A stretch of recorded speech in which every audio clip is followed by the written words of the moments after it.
Because I just really don't know why the fuck we're talking about Freo Dockers. I don't even think there's even a Freo Docker supporter out there that's going to be watching our YouTube clip. Fucking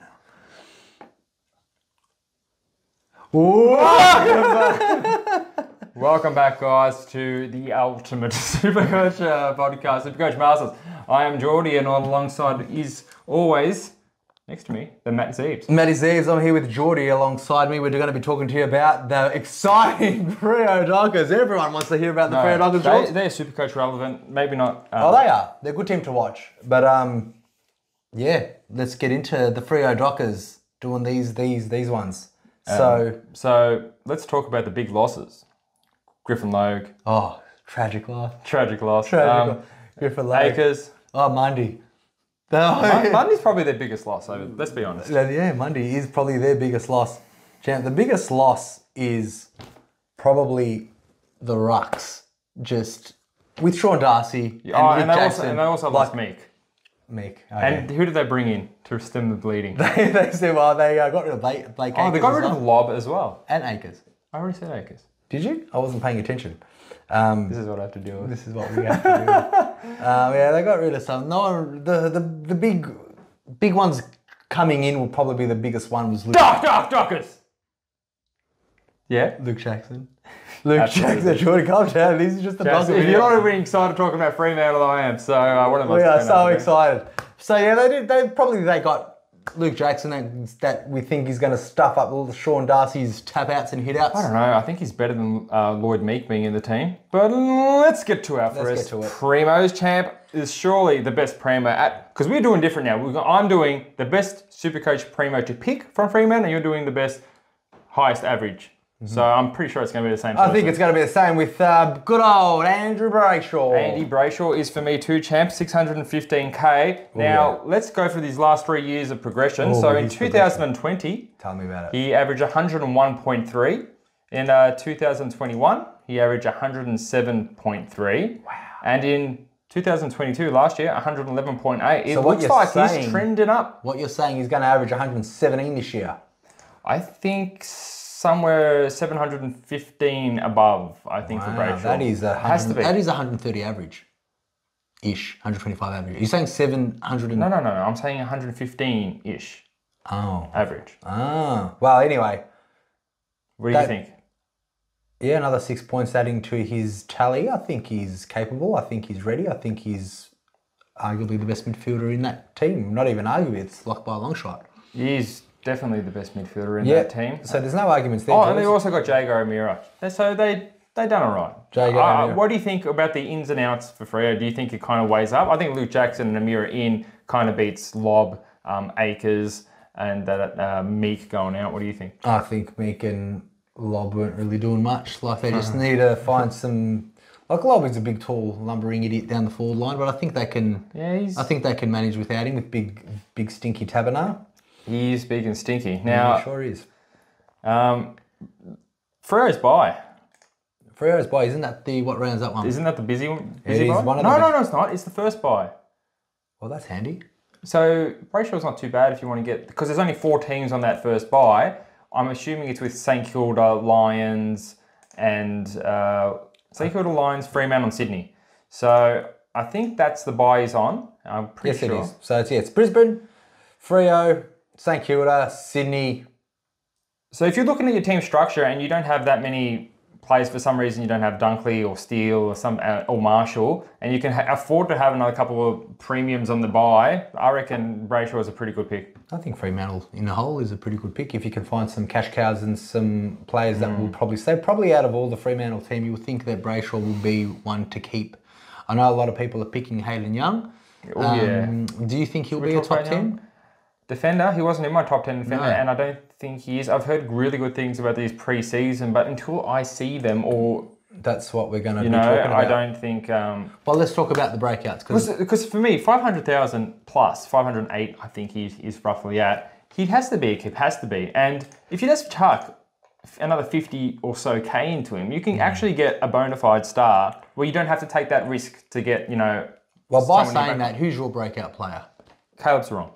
Mine is Young. Let me tell you about Sarong first. Okay. So Sarong, like my buddy Brayshaw, has last 3 years his average has been increasing slowly. In 2020, he was averaging 81.1. 2021, he was averaging 82.9, and then 2022 last year, he averaged 90.6. So I think he's got some. But is he one of those elite midfielders that can get to the 115s, the ones that you want? Like if he's going to have a breakout year, and he's priced pretty high already. He's around just under 500k. Yeah. So I think he's definitely one for a breakout.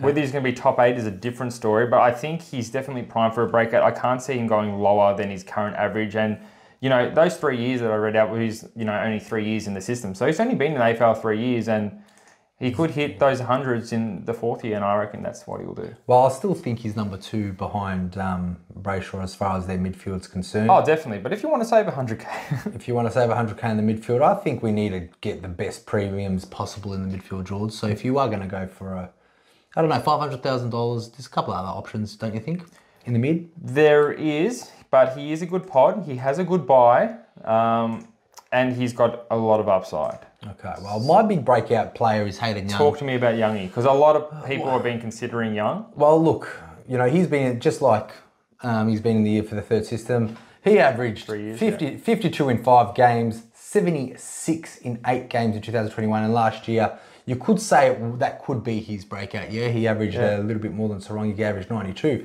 However, I've heard on the grapevine that he will be taking majority of the kick-ins. What's Luke Ryan going to do with his life? Hence why I think he could potentially be a not get. You know what? I didn't know this, and probably maybe some of you guys didn't as well. Hayden Young, other than last year, the most games he played in a season was 8. So he played 3 or 5 games, then he played 8 games, then last year he played 20. So that is a lot of positive signs. But he's still in his first, you know, he hasn't even run through his 50 game banner yet. He hasn't run 50 game yet. I don't think they do it anymore for 50 players. Maybe in, you know, under 9 sample. Whereas, well, look, that's why I think he's got a breakout. He's had just over 30 games of experience, and he's, you know, making a market as far as an elite level by taking the kick-ins. So he's got a very beautiful kick. He's very popular, you know, because obviously we don't want to be spending, you know, 600,000s on the Sicilies and the Sinclairs and, you know, the other Dawsons. But I think with the amount players have picked him, and obviously the upside of him on the grapevine taking the kick-ins. Well, even if he takes 50% kick-ins. He did take a couple of kick-outs last year, didn't he? But Luke Ryan, there's always Luke Ryan. Luke Ryan's always the general down the back, you know, demanding the footy. But I still think that Hayden Young has got a bit of upside. He does. I definitely agree with that. So I think he's the one that's going to be, you know, maybe this year's Redman.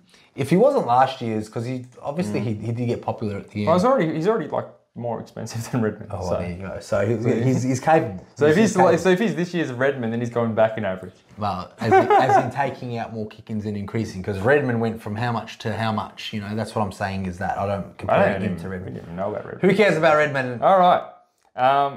Don't touch. You want to tell me don't touch? I want to go first. You go first. It's Luke Ryan. Because of Hayden Young's taking the kick-ins. I've got a lot of reasons. Well, let me tell you, that's definitely, it's 531k. Yep. And in his last 3 years, he's gone down in average. So in 2020, he averaged 107.3, which is huge. In 2021, he averaged 99.3. And last year, he averaged 96.5. So he's slowly dropping off. He sure is. He's slowly, by what's that? 8, then another 3. Yeah. So it looks like he's going down in average over the last... And with that news of Hayden Young taking more kickouts, his ceiling is going to be severely lowered. So I reckon very good reason. Do not touch him. And he's 531k, way too much. I'd rather Young easily. But actually, I don't like his possessions as well. He doesn't get too much of the footy. Like I know he just relies on his big plunks. You know, like he averaged 21 touches and, you know, 7 marks. And I think the 7 marks is where, you know, because he did a lot of intercept marks is to get those Supercoach points that you want. But there's some games where he's got 13 marks, 10 marks, 14 marks. But no, Jules, I tend to agree. I think with Hayden Young if he takes half the kick-ins, I don't see Luke Ryan's score being effective as well it was. I think he's going to take another dip this year. I'll say a little dip. I won't say a plunge. Don't touch him. Don't touch Luke Ryan. Do you want to hear about my don't touch? Yes, I do. Champ, it's Will Brody. I was going to put Brody as in, but He's kind of a bit of an unknown factor for me because he only plays 60% game time. Well, well, that's right. He plays 60% game time majority of the time on the bench. But imagine if you got another 15% time on ground. But he doesn't. He's just not fit enough, and I don't think he ever will be. Because, like, if you think about it, like, he just... On the preseason, he's just eating KFC. He's just eating KFC and having some, Red Bulls to get him up on the ground. But, like, can I tell you something? He has played almost more games last year than he's done in his career. Can you believe that's that? I can. So, for example, he's played. He didn't play much at Gold Coast. No, he played 3, 8, 8, 1, and 4, which in total is just a little bit over 22. And what a massive jump in average, 50 points. 50 points. It just shows that when you go to a new club, what you can do. So absolutely. To get 20 games in 5 years at Gold Coast and get 22 games in Fremantle. However, these sound like positive things, and I'm saying don't take them. So I just don't. I think the price that he's at, only in the midfield. Only in the midfield. 60% of game time. His last numbers just really died off in the end of the season. And the thing is, he won't get DPP because he doesn't play forward. No, he plays because a lot of players have midfield forward, or he goes midfield bench. That's his position. That's right, midfield bench, and midfield bench. And at the start of the year, he was scoring some big, massive scores, and then he just died down over the last 2 months. I think he got over 100 twice in the last 3 months of his footy. 96, 88, 84, It's his first season he's ever played in a long time, so he probably slowed down. He's probably slowing down. So I think his tank, I think the fact that, who knows what Amira, I know there's, other young players like Matt Johnson, who we'll get to in a minute, as far as attending in young blood and, have probably got the tank to run as fast and longer. Yep. I just feel that for $550,000 for Will Brodie, who's not dual position, 567. That was Will Brodie's breakout year. So if you think that he's going to be consistently doing that again, and just midfield, there's a lot of negatives about that. Negatives about that. So that's me. I wouldn't touch him. Would you touch him if he was in the forward line again for that price? No. I'll probably get Keneally or one of those boys. Yep. No, fair call. All right, but it would be a lot more tempting. It would be like a top 8 selection. Of course, and based on that now, obviously saying that the new people that are coming in are the rookies. Jaws, who are your best rookies? Well, I thought you might have some of the popular ones, so I got one that's a bit left field. Right. I got Sam Sturt. Sturt, he's been in the system for a while though, hasn't he? He has, so I'm going to tell you about Sturt. So he hasn't played in a couple of years. You used to like him. Well, I didn't love him, but this is why I like him now, because Lob's out. They need tall, big, lumbering idiots to do what Lob does. Sam Sturt is a big, dumb, lumbering idiot. So he did play 3 games in 2020. He averaged 61 with an 11 at 100 and a 74. I'm just saying, and he's, those younger types of forwards take longer to develop. So he could be 123K in the forward line. If he got 100, 2 years ago, if he could get something to kickstart his cash gen with a spot open up for grabs in the forward line. Another interesting fact was he's wearing number 1. That's like you would think, to be wearing the number 1 in an AFL elite, league, you'll think there's something good about him. Well, who wears number 1 in Collingwood? Exactly. I don't know. No one knows. No one knows. No one knows. So, yeah, there you go. Sturt, number 1 for Fremantle. Number 1 for Fremantle. He just won left field. I know there's those Warners and those Michael Johnson and all those that are... Well, that's what I was talking about. So I just thought I'd go a bit left. That's one to watch. I think he might be a downgrade, if anything. I don't think one to start, but definitely one to... He is 190 centimetres, so it's not so much a tall forward. I think Paddy Cripps is taller than him. Oh, Paddy Cripps could play forward line. He could play anything, but yeah, obviously the Wagners and the Mac Johnsons of the Fremantle world are the ones that are lighting up the pre-seasons, and definitely look very solid to be making a round 1 debut, and with that it shows on how much percent they're in their team. They're both in my team. Are they both in yours? Matt Johnson and Wagner. No. Which one is one of them? I don't have either of them. You don't have either? I saw a lot of 22 final 22s for the Dockers. They weren't in there, and I agreed with the teams there. So at the moment, they've got none of them there. And but the final 22 is based on the fact that no one's injured, and I don't think anyone really is that. Fremantle's injury list is always under wraps. You never get the Fremantle or the West Coast injury list until 3 weeks after they're not playing. I don't know. I don't know if maybe Brad Johnson. I don't think that Wagner's going to get a game round 1 for sure. But which is, I know everyone wants that DPP player that's. Oh well, look, at the end of the day, George, we're picking a team of rookies in the same price range that I'm sure. Like I honestly think, do you think? Yeah, we'll talk about the other players for other teams as far as who's going to get a game in the background for the rookies. But it's all speculation until then. But I see other holes in other teams that have room for their best 22. Like you could just upgrade that Wagner to a Weddle and call it a day. Yeah, we can. We definitely can. What else do you want to talk about, George? Today we want to talk about where do you have that Freo on the ladder? I think I have them 6th. I got them 6th. Are you sure? Yes. I've got them 7th. So I got them. I like their inclusions. I think they finished 7th last year too, didn't they? Somewhere around 6th. There. No, they finished 6th. They had a good year. I think with Luke Jackson, who I think is better than and more versatile than Mob, and O'Meara in. They definitely didn't shit on their list. They definitely improved it. And obviously games in Freo. Yep. Away games at Freo, they're hard to beat up there. And I still think they're a good outfit. They're a good speedy team. And Fyfe stays fit. We didn't speak about Fyfe because, look... Fyfe, he's not really a don't touch. He's not really a must-have. He's not really a breakout. For me, I don't know. I haven't had Fyfe in my team once. I flirted with it once or twice. I have not flirted with it. I didn't like it. I'm going to stand by this. Until I see differently, Fyfe is the biggest trap. Supercoach 2023. I've only seen him play forward line. Like 39% of people have him. Good. Still. Good. Still. I hope they continue to have him because, look, if he's playing purely forward, then you're going to have to completely disregard every season he's played as a midfielder, which is all of them. I mean, he can probably do some great things up forward, but... It's yet to be seen because he's always been playing in the midfield, is what you're saying. Correct, but I've seen him go forward, and he's a great forward. But for someone with that injury history who's only going to be playing forward... He's going to be doing a lot of jumps, and that's going to hurt his knees and shoulders. It's going to hurt. He's going to be stretching those shoulders, and then he'll do like 4 injuries if he goes up for a mark. Yeah. No, so Fyfe for me is an absolute no. You're going to have to forget about him. He's been injury prone since maybe day dot, and great, amazing player. But if the coach is saying he's not leaving that forward 50, I'm not touching him, and neither should you. So no, I agree, but look, it's just the Nat Fyfe name for $300,000. It's so appealing. It's so like we've just filled out a premium spot in the forward line is what everyone's thinking. Well, he's not going to be a premium.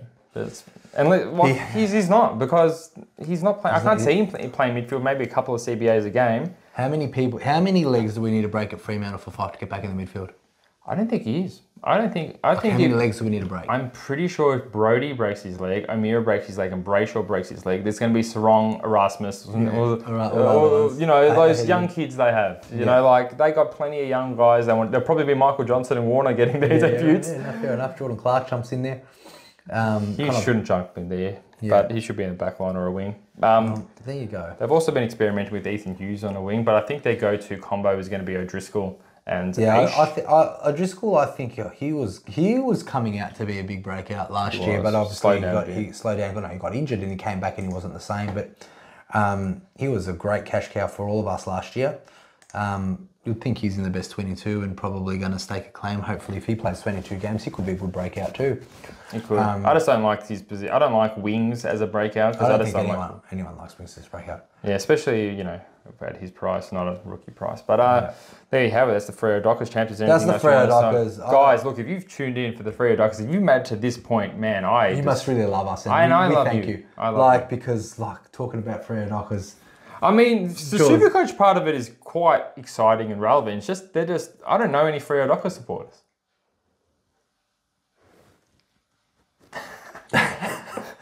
All right, next video. All right. Who are we doing next video? We'll be talking about, I think it's Geelong. I could be wrong. We are going straight to Geelong. And don't forget to like and subscribe if you're new here. We also, good to champ, we hit 500 subscribers. Oh, yeah, high five at KFC tonight. And that's one for you two guys. Thanks Thanks everyone for subscribing and liking. I'm sure my majority of those are just trying to get our free cash. But that's fine. That's fine by us because you're not going to get it anyway. Tell your friends, tell your family, get them all subscribing. And, we stay up late doing some research to get some stats for you to make these videos for you. So fucking... Keep it coming. Keep that subscribers coming, and we'll see you on the Geelong video. All right, love you guys. Take it easy. All right, that's enough song. That's all right. All right. Spunky boy, get off. Yeah. Turn off the camera.